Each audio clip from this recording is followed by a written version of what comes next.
Hey guys, welcome to my channel. First things first, if you haven't yet, please subscribe and hit that notification bell so my channel can keep growing and you never miss my weekly uploads. This week is one that is fairly recent. It's Maid, the memoir of Stephanie Land during her darkest times, where she had to be the strongest she's ever been because she had a little baby girl to whom she was her whole world. And this memoir inspired a single-season miniseries on Netflix that really serves as an inspiration to anyone facing adversity, whether it's poverty or abuse or both, or illness, to just keep on keeping on, because it does get better. Alright, so what the book and the show share are also, first the location, scenic Pacific Northwest. Also the set of circumstances, escaping an abusive partner, having no reliable and trustworthy family to turn to, jumping through all the flaming hoops to find a job, a place to live, something to eat, and being treated like a parasite for needing a little assistance.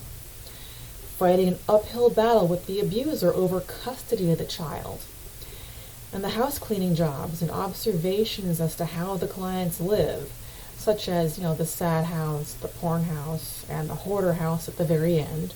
Reminds me of my one favorite vehicle at Pep Boys that I worked on myself. I called it the Christmas candy truck, because it was this dark green Silverado that always smelled like cinnamon and peppermint and cloves. But enough about me. Alright, the sequence of events is similar, but it happens in a different order. At the beginning of the book, Stephanie has already left her abusive partner and is in the process of moving from a homeless shelter to her first transitional apartment. In the show, Alex is facing her first move by quietly packing what she can carry, gathering up her baby, and sneaking out in the middle of all the disarray of the previous night before her abusive partner wakes up. As we move on, in the book, the baby's constant respiratory illness from the black mold happens before the car crash that occurs while searching for a fallen doll. In the show, the car crash is almost right away, and the black mold illness comes much later. The adversities faced by Stephanie are seriously fattened up for dramatic effect for Alex. In the book, the social workers and the owner of the small cleaning company are at least polite and professional. In the show, they are crass and insolent. What they say represents the shaming Stephanie faced from people around her when they could see her buying food with WIC checks and EBT cards. Alex's difficulties in finding a decent home with rent assistance are magnified as well, since in the book Stephanie was able to find an apartment on the TVR program relatively quickly. The unreliability of Alex's parents, especially her mother, is also ramped up from book to movie. In the book, Stephanie really gives no quarter in how she describes her father as having abusive tendencies, and a whole new replacement family after divorcing her mother, who is in the throes of a midlife crisis, living in France with a boy toy husband young enough to be her son, who she allows to disrespect Stephanie. And it is the mother they amplify in the show as not so much an adversary, but a burden to Alex. Paula has never really grown up and has no intention to. She lives in a camper and is always putting her flighty needs on Alex's shoulders, and her so-called art career, and her idiot husband who turns out to be a gambling junkie, before Alex and her daughter Maddie. What is only in the book is the year or so that Stephanie and little Mia live in it with a horse farmer named Travis that she met through online dating. They hit it off well enough to move in together after a few months. And after the magic faded, the relationship settled into one of tense convenience. She got a home and a kind father figure for Mia, But what he wanted in return wasn't exactly reasonable. He wanted her to be the little woman, do all the cooking and cleaning after doing just as much farm work as he did without having to pay her. And he was annoyed with her cleaning job taking time away from the farm. He was also not considerate or appreciative of her efforts to keep the house clean.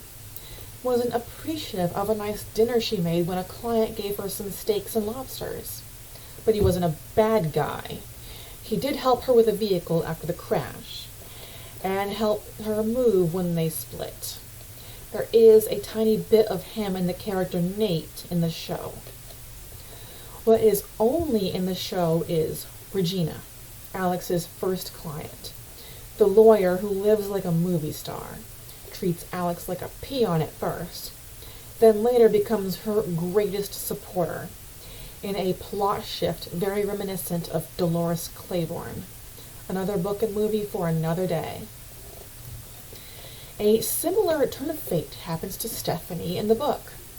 She takes a roll of the dice on a better living arrangement by offering to barter cleaning and landscaping services for a percentage off the rent for an apartment owned by a family with children the same age as Mia. But it doesn't last because the missus loses her job, and rather than just admit that, she breaks the agreement by downgrading Stephanie's work. She finds out from her husband, who had been secretly reading Stephanie's blog and is cheering on her writing career just as Regina does for Alex in the show. And speaking of Alex, she does manage to finagle a rental agreement just like this, but Sean and her idiot mother and all their idiot mutual friends make a sow's ear of it by insisting on serving alcohol at Maddie's birthday party, and Sean passes out in their living room in his shorties, and Alex and Maddie are back on the street. The biggest difference between the book and the movie are that the book is mostly about Stephanie's will to overcome poverty. The show is more about Alex's will to overcome the cycle of abuse, with characters like Danielle, her friend in the domestic violence shelter, and that one moment when it really looks like Sean is going to turn over a new leaf, going out of his way with Alex to rescue Paula from herself and her idiot husband who gambled away her house and escaped the confrontation in her camper, leaving her homeless. His fleeting show of maturity and compassion compels Alex to let her guard down, and before she knows it, she's back to square one, living with a man who punches holes in the wall next to her head, and no vehicle and no job. The biggest similarities between book and movie is the grace and fortitude displayed by Stephanie and Alex when people are shitbags, and every day presents another mountain of obstacles, and the end where their dreams of going to college in a beautiful Montana town are realized. And that is all for Maid. Thank you so much for watching. I am loving the engagement from the comments I've been getting recently. Please keep them coming. Smash that like button.